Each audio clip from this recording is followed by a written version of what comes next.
سورہ تحریم کی آیت نمبر 8، سورہ تحریم کا دوسرا رکوع اور 28ویں پارے کا 20واں رکوع۔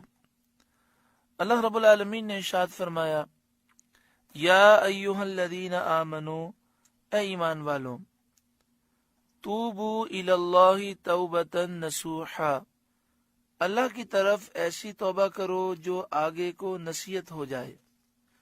اس آیت کریمہ میں توبہ کرنے کا حکم ہے، ایسی توبہ جو توبۃ نصوحا، ایسی توبہ کرو جو آگے کو نصیحت ہو جائے، یعنی سچی توبہ کرو، توبہ صادقہ، جس کا اثر توبہ کرنے والے کے اعمال میں ظاہر ہو، اس کے اعمال یہ بتائیں کہ اس نے توبہ کر لی ہے، اور اس کی زندگی طاعتوں اور عبادتوں سے معمور ہو، منور ہو، اور وہ گناہوں سے مجتنب رہے، گناہوں سے دور رہے۔ حضرت عمر رضی اللہ تعالی عنہ نے اور دوسرے اصحاب نے فرمایا، توبہ نصوح وہ ہے کہ توبہ کے بعد آدمی پھر گناہ کی طرف نہ لوٹے، جیسے نکلا ہوا دودھ پھر تھن میں واپس نہیں ہوتا۔ کتنی پیاری نصیحت ہے، پھر سماعت کریں۔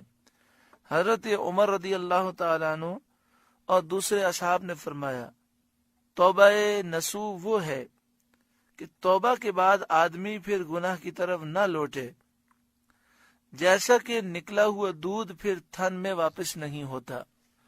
آئیے ہم اس بات کا عزم کریں کہ ہماری ذات سے انشاءاللہ کسی مسلمان کو ہم تکلیف نہیں دیں گے، کسی مسلمان کی غیبت، چغلی، بدگمانی، تہمت، جھوٹے الزام، اس کی عزت کو اچھالنا، اس کے عیبوں کو اچھالنا، اس کے مال پر قبضہ کرنا، اسے نقصان پہنچانا، اس کے لیے برا سوچنا، اس سے انشاءاللہ ہم باز رہیں گے۔ اپنے دل کو غرور و تکبر سے، عجب سے، غرور سے، ریاکاری و دکھلاوے سے انشاءاللہ پاک رکھیں گے۔ ہم اللہ اور اس کے رسول کی فرمانبرداری کریں گے۔ اللہ تعالی ہم پر خاص کرم فرمائے اور ہمیں سچی پکی توبہ نصیب فرمائے، ایسی توبہ عطا فرمائے جو آگے کو نصیحت ہو جائے، ایسی توبہ عطا فرمائے کہ جس کا اثر ہمارے اعمال میں ظاہر ہو، ہمیں ایسی توبہ نصیب فرمائے کہ پھر ہم گناہ کی طرف نہ لوٹیں۔ آمین بجاہ سید المرسلین صلی اللہ علیہ وآلہ وسلم۔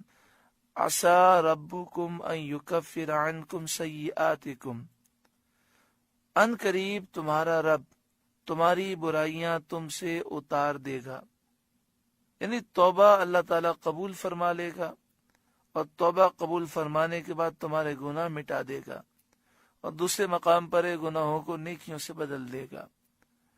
وَيُدْخِلَكُمْ جَنَّاتٍ تَجْرِي مِن تَحْتِهَا الْأَنْهَارُ، اور تمہیں باغوں میں، جنتوں میں لے جائے گا جن کے نیچے نہریں رواں دواں ہیں۔ یوم لا یخزی اللہ النبی والذین آمنوا معہ، جس دن اللہ رسوا نہ کرے گا نبی اور ان کے ساتھ ایمان والوں کو۔